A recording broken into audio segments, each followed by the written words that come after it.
to Channel Sport this morning. We're not being joined by Azu Ume of the Busybodies NG. How you doing, Azu? Good morning, Tao. It's always nice to be here. This should be Happy New Year. Yeah, first time First time in the year. It's always nice being here. I know. It's great to have you as well, too, Azu. I mean, there's a lot to talk about. You heard it seen us talk about Serbia and Djokovic are winning the inaugural ATP Cup. So any surprises there? No, no surprises, especially talking about the singles match between Djokovic and Nadal. You look at the history; it was always going to be, one way. The fear was that with the way the first set started, he was going to wipe Nadal. He was going to a blowout. But Nadal adjusted and upped his game, ended in the tie break. But he'll be thinking about just how. What else what else does he need to do? Since 2013 on hard courts, he hasn't been able to take a set. Not just he hasn't been able to take a set. 19 consecutive sets he hasn't been able to win. Australian Open around the corner. But I think he'll take some positives from the way he adjusted in the second set. And who knows, maybe I'll tell you what can. Nadal has to do to beat Djokovic on the hard. So he's got to play a perfect game. And even at that, it's still difficult. It also depends on the court. One. I think he might have a better chance at the US Open because it plays a bit slower than the other courts, the other hard surfaces. So, and he's also very, very good. He has a very good record at the US Open. He has 4. So he might have a chance, but otherwise, it'd be very, Let me throw this at you because we're going elsewhere. Any of the young guys, do you see any of them making the kind of transition? We're talking about Novak. The same Novak that I knew in 2008, 2009 was not the same Novak 2011, that was just the point. Became so dominant and is still on that level. You see any of those young guys making that transition? Guys they used to beat just come up on the scene and start. I think for the young guys, a lot of them, they flattered to deceive. We thought Zverev was going to be the person that would probably get a Grand Slam last year. He ended up, having a very bad season last year. Now we see Tsitsipas. I think he looks, very, very likely to what he did at the season-ending Masters. He didn't play very well, the ATP Cup. But last year, he got to the quarterfinals in Australia. I think he is, in my opinion, on the Cups, he is one of the guys that could go on. He has a very, very good game. Dal Medvedev, too, also has a very, very good game. A lot of people have likened him to, Novak Djokovic. I think those two guys could give the top guys a run for the money. But the top guys actually have to play very badly for these guys to come. So you don't see any one of them becoming this dominant? This dominant. I think, obviously, they'll wind down. The top guys would wind down eventually. And I think, like a Tsitsipas, a Medvedev, I think they do have. And again, it's very if he gets his act together, he's actually a very good player. All right. He's still very young as well, too. All right, so that's it for tennis. Let's move on. Let's talk about the Tokyo 2020 Olympics. Continuing a countdown to the biggest sporting events in the world. Just 192 days to go. So it's getting ever closer. And, of course, Nigeria are still trying to qualify for certain events. Some events that they've qualified for. Some events they don't have a chance of qualifying because they've been knocked out already. I'm talking about football. But we're talking about table tennis now. The table tennis team will be attempting to qualify for the Tokyo 2020 Olympics in a couple of weeks from now. They had their first opportunity to do that. That was at the African Games, but they lost to Egypt. So Egypt has already picked a slot to represent Nigeria in the team event of the table tennis. But they've got another shot now to do it this time around. The qualifying tournament is going to be in Portugal, and it's going to serve off on January the 22nd.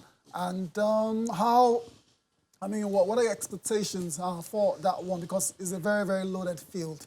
There's a lot of countries. Straight knockout. Yeah, it's straight knockouts as well. Yeah, it's a loaded field. It's about 62 teams, I think, vying, for men and women. But the thing is that they'll have 9 teams in the men and 9 teams in the women qualify. So there still is the opportunity. But, it is difficult. When you look at the countries in contention, you've got Chinese Taipei, you've got France, you've got Hong Kong. Looking at both sets, men and women, obviously the men, I think, would have a bit more chance. Like, their chances are a bit more bigger because you've got Players like, Aruna Quadri. Yep. In Portugal, possibly maybe a familiar environment for him. But with the women, you look at the squad that they're going with, and it doesn't really fill you with a lot of hope. You've got the old timers, the Shana Ikes, the Fatima Bello with Majoke, the only newish person there. Cecilia Akpan completes it. But for the men, I think with Aruna Quadri, you'd expect that they should have enough to at least pick one of those 9 bets. So I think that the men could do something. Again, they are seeded 14th out of 34 teams. And so who knows, they might just get lucky with the draws. It's going to be straight knockouts.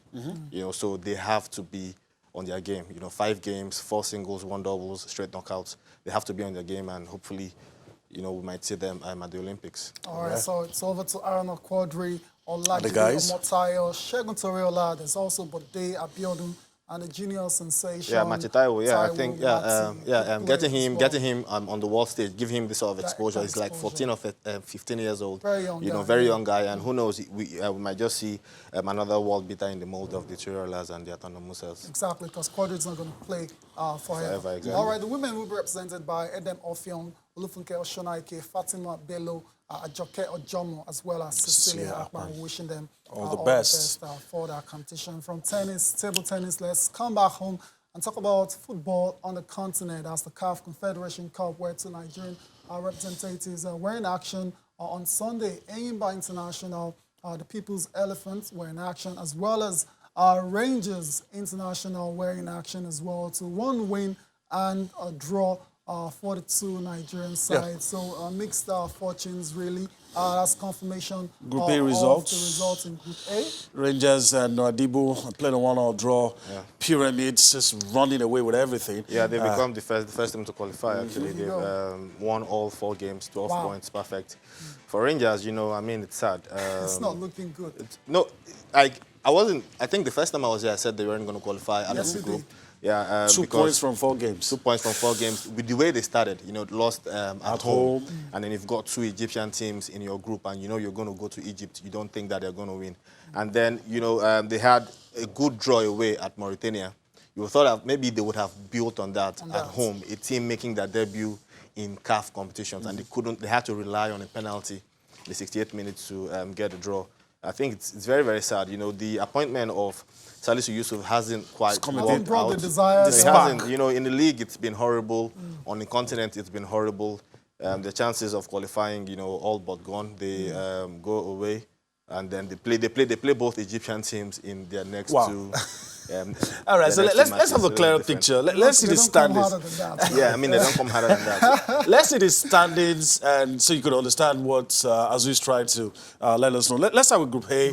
That doesn't look real good for Rangers. They have.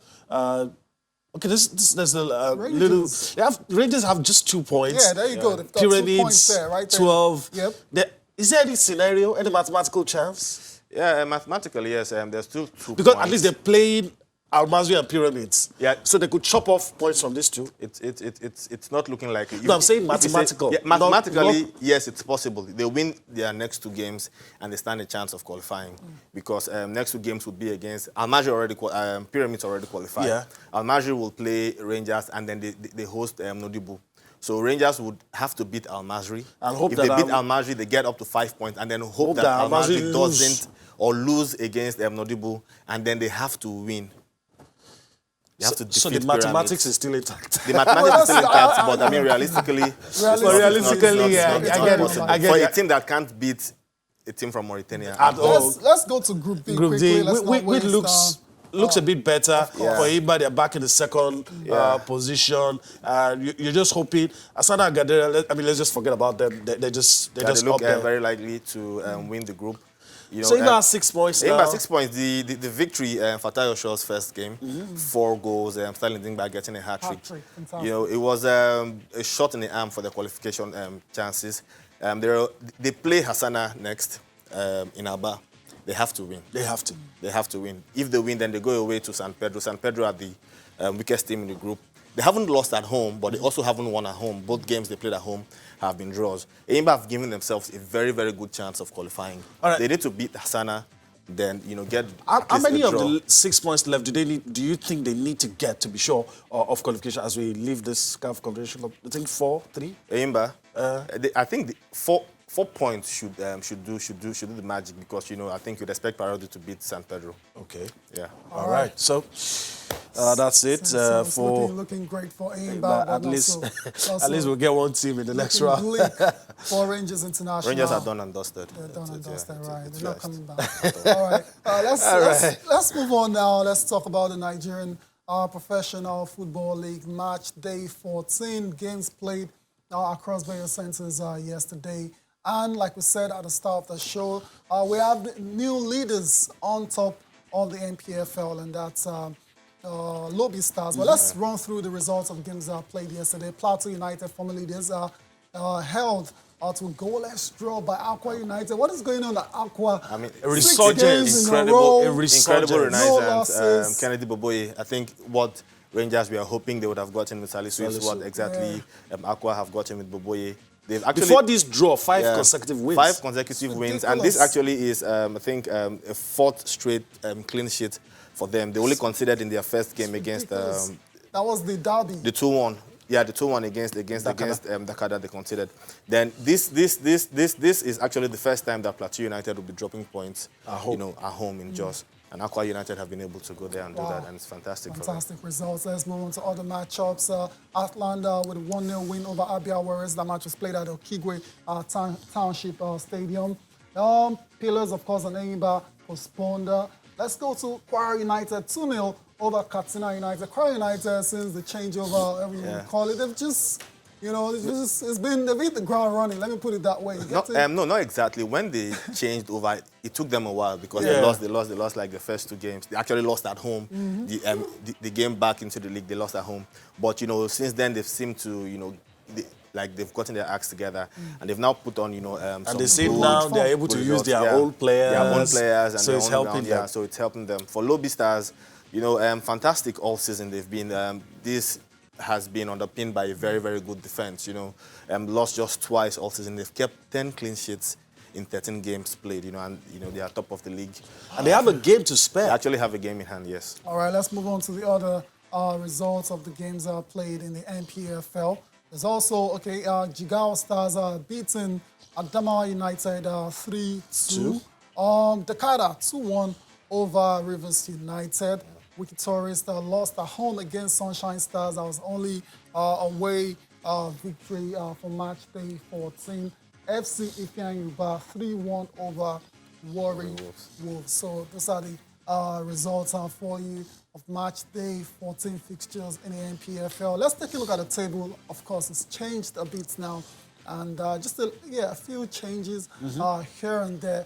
But the most significant, of course, is the Lobby Stars now on top. Ahead switching places with Plateau United. They're on 18 points and 27 points. Plateau United are on 25. And followed by Rivers United, and you've got Dakar and the Aqua. That home draw was very costly. Yeah, the home draw was very costly. But again, it's 14 games. There's still plenty more to go. But in the NPFL, you know that you really have to win your home games. You know the home games count for a lot. And Lobby Stars, the way they're going, they're doing well away from home. They're doing well at home. And Ogumbote, I think, he hasn't won a title yet. Actually won his first trophy with Rangers in the Etio Cup. Remember that miracle? They came back from 3 goals down to beat Pillars a couple of seasons ago. And for them, it's proven to be a really, really good season. They've always bounced back after every defeat. After they lost to Plateau United in the first game, they bounced back. They lost away at Aqua United. They bounced back. They've won 3 on the trot. And Eimba, they're still there. They've got plenty games to catch. They have 4 games to play. Yeah, they have. Yeah, they've actually played only 10. Yeah, they've only played 10 games. And again, Rivers United also, they seem slow and steady. Seem to put themselves in the equation for the league. I think it's going to be very, very exciting to see how the season pans out. It's indeed shaping up to be very exciting. Indeed, still a lot of games to play, so still early doors. Let's leave the Nigerian Professional Football League now. Let's go to England, where it's foregone conclusion. I think we're all just waiting for Liverpool to be crowned champions of the English Premier League. That's because they're so relentless and they don't know how to lose at the moment. And over the weekend, guys, they became the first team to win, 20 out of 21. 20 out of 21, the best start in ever Europe's in top 5 leagues. Exactly. Ever, that's remarkable. Yeah, it's remarkable when you think of, teams like Inter Milan that actually went the season unbeaten. You think of teams like PSG that, they're in leagues that people think of as farmers league, where they steamroller over teams. Yeah. And in a team that, in a league that is, as competitive as the English Premier League claims to be, they've actually not lost in 21 games, actually not lost in 38 games, going to that loss against City last season at the Etihad. And, it's not just that they're winning, the scoring goals, they've scored in every single game they've played this season, and they are keeping clean sheets, kept 6 consecutive clean sheets now on the trot. What Jurgen Klopp is doing is nothing short of a revolution.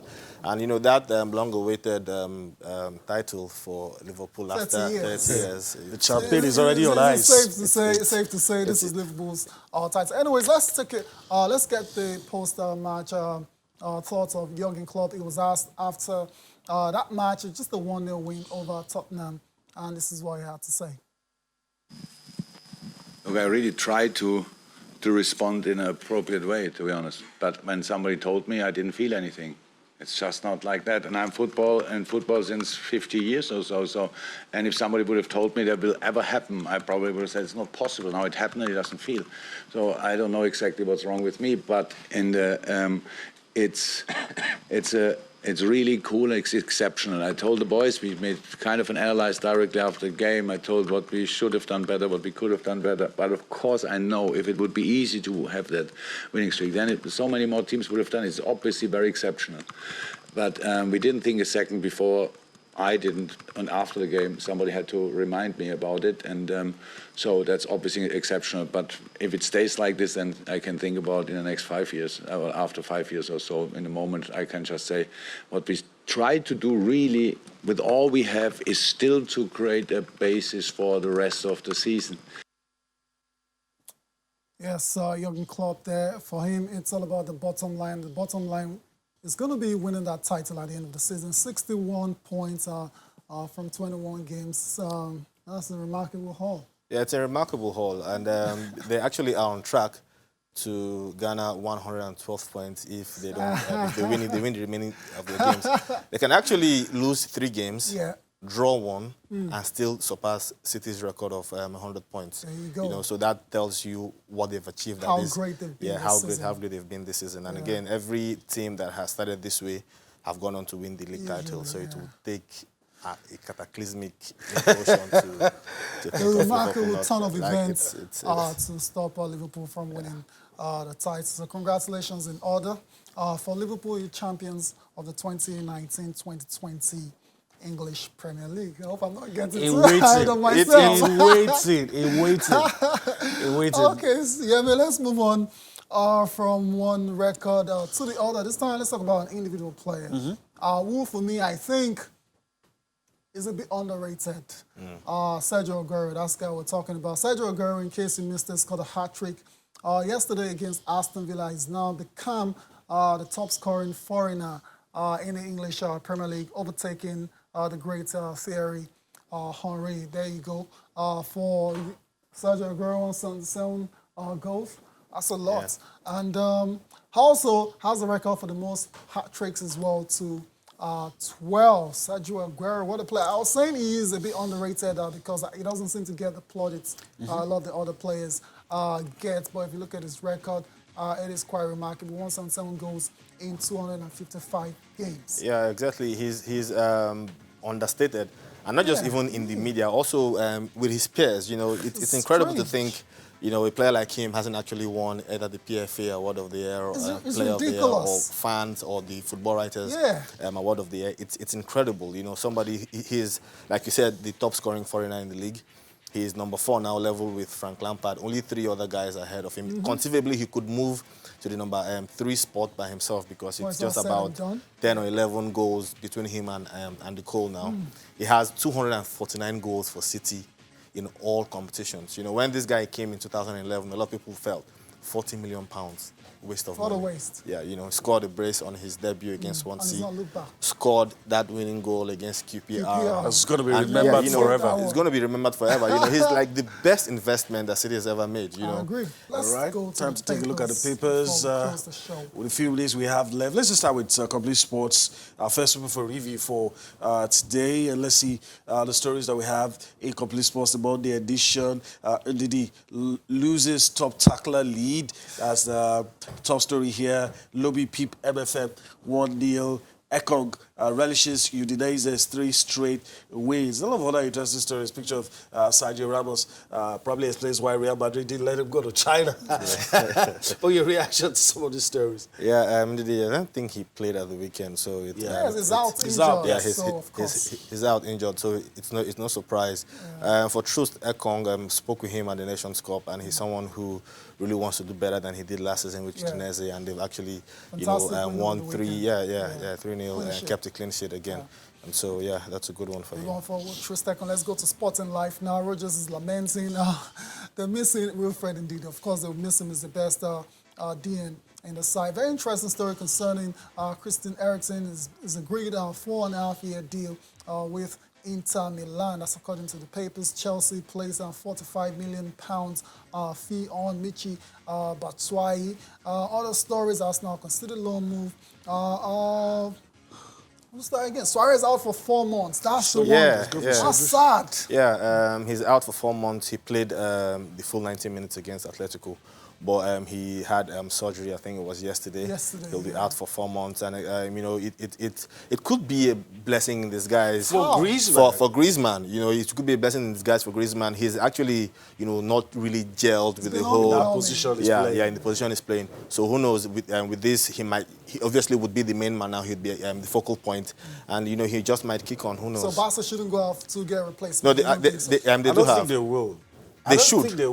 They should because they're really light in that position. They're light, exactly. They're light in that position. I'm very sure they thought about it before allowing him to go for the surgery because it's something he could have done earlier. Yeah, and that's why possibly they did it in January, where they know that the market is there for. All right, lastly on Sporting Life, Ajagba amongst top 5. That's heavyweight boxing prospect. That has been very impressive. This guy. Yeah, he's been very impressive. There are guys who would say he's actually not fought. Of course, he hasn't. He hasn't. He's still at the embryonic stage. Yeah, he's still. But I mean, he does have a good record. He's unbeaten. He's winning with ease. Knockouts. So top 5. We'll see when he starts. It's a prospect. We'll see when he starts facing more. Maybe a better outfit will help his cause. A better outfit. His promoters have been really careful with the choice of opponents for him. And again, that's what boxing is about. You have to manage your athlete, not get them out and then destroy them when they're still very young. Build them. Yeah, you need to build them. Destroy them. All right. Yeah. Okay, we've got to go now. We've got to go. Of course, can't take Sporting Sun because we're out of time. Azube, I want to thank you for your time on the show today. Yeah, it's always a pleasure. Always a pleasure here as well. Yeah. So probably do this again some other time. Yeah, of course. All right. Thank you for allowing us to be a part of your day today. Of course, we'll be here again tomorrow. Take you on the trip across the money spinning world of sports. I'm Yemi Adebayo. Bye-bye now. I'm Tahir Salam. Enjoy the rest of your day.